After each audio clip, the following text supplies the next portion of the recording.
نظم د رومال پرون می ولیدله د بر ګودر په غاړه.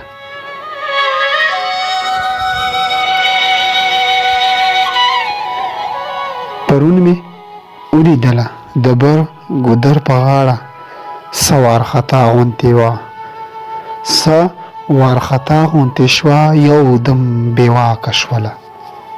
زه یې خبرې ته هم اړو پرېنښودم.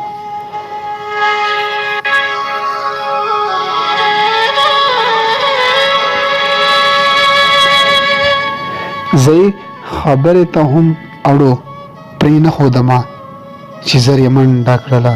په دغه منډه کې خپلې ملګرې ته بس دا یو خبره وکړه: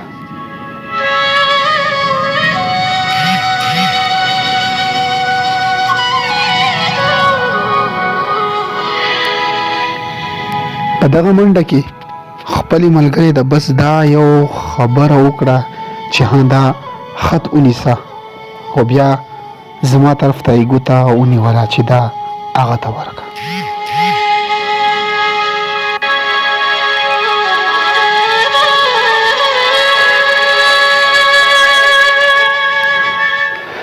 بیا یې زما طرف ته ګوته ونیوله چې دا هغه ته ورکړه. نو ما چې خط وکتو څه په دې ډول و چې پروازه یاد دی راته.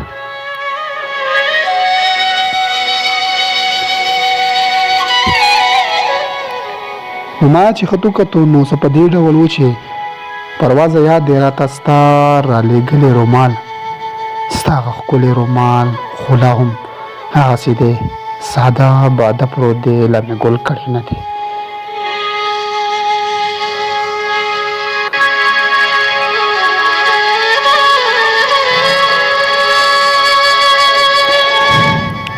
ستا هغه ښکلی رومال خو لا هم هغسې دی ساده باده پروت دی، لا مې ګل کړی نه دی. وزګاره شوی نه یم او بس له دغې وجې چې د خپلې کلجو نه مې ژوند ته چېرته پرېږدي.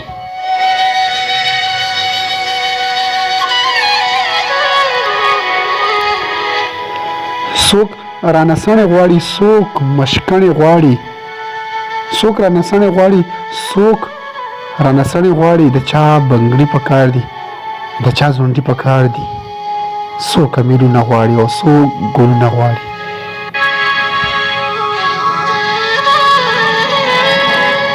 د چا بنګړي په کار دي، د چا ځونډي په کار دي، څوک امیلونه غواړي او څوک ګلونه غواړي.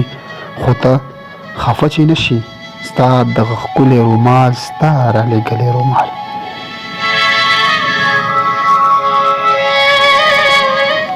ستا دغه ښکلی رومال، ستا رالېږلی رومال، بس ګل کوم یې دا دی، بس درلېږم یې دا دی.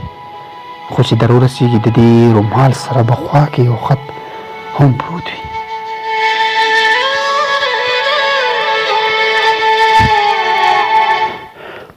خو چې در ورسېږي په دې خط سره به، دې رومال سره به خوا کې یو خط هم وي. راوایخله ویل وله راوایخله، ویل وله راوایخله، ویې ګوره زما د ژوند په مضمون یو لوی شان نظم به وي، زما د ژوند په مضمون یو لوی شان نظم به وي. یو څو رڼې اسویلي، یو څو ځواني مرګه مرګې سلګې، یو څو رڼه اسویلي، یو څو ځواني مرګې سلګې، او یو وران شوی تصویر،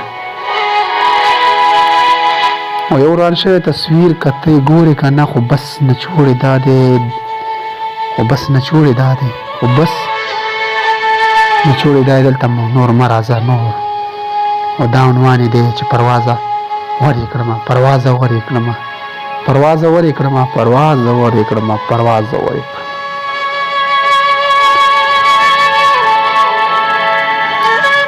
اتحاد پرواز دغه نظم ټولو پښتنو ته د پښتني مینه باندې ډالې.